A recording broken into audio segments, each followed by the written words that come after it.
Hi అండి. ఈ మధ్య చాలా ఫేమస్ అయిన ఒక కేక్ని ఈరోజు నేను రెడీ చేయాలనుకుంటున్నాను. దానికోసము ఒక గిన్నె పెట్టి దాంట్లో చక్కెర వేసుకోవాలండి. ఒక పెనం వేసుకొని దీన్ని బాగా మెల్ట్ చేయాలండి.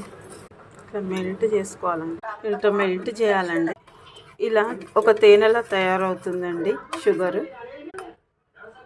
ఇలా తేనె అయిన దాన్ని కేక్ చేసే ప్లేట్లో వేసేసుకోవాలండి. ఒక జార్ తీసుకోవాలండి. దాంట్లో 4 బ్రెడ్ పీసెస్, ఇలాచీ, ఉప్పు, షుగర్, మళ్ళీ 3 గుడ్లు అండి. కొద్దిగా పాలు వేసుకోవాలండి. మిక్స్ చేసుకోవాలండి. షుగర్లోనే ఈ మిక్స్ చేసిందంతా వేసుకోవాలండి.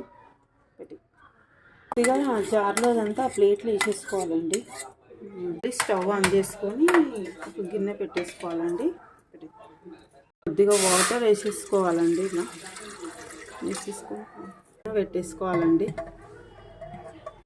ఇలా సెట్ చేసుకొని ఇలా మూత పెట్టేసుకోవాలండి. ఓ 15-20 నిమిషాలు ఫ్లేమ్లో అండి. మీడియం ఫ్లేమ్లో పెట్టేసి 20 మినిట్స్ పెట్టండి చాలు.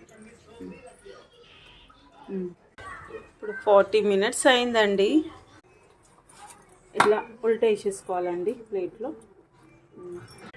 ఇలా వేసాక కొంచెం చల్లారాక ఇది తీసేయాలండి మూత. ఇప్పుడు ఈ ప్లేట్ను తీసేద్దామండి. ఇలా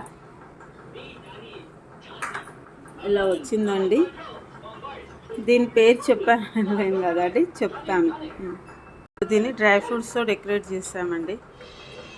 దీన్ని క్లారమాని ఫుడీ అంటారండి. నేను ఇలా కట్ చేసి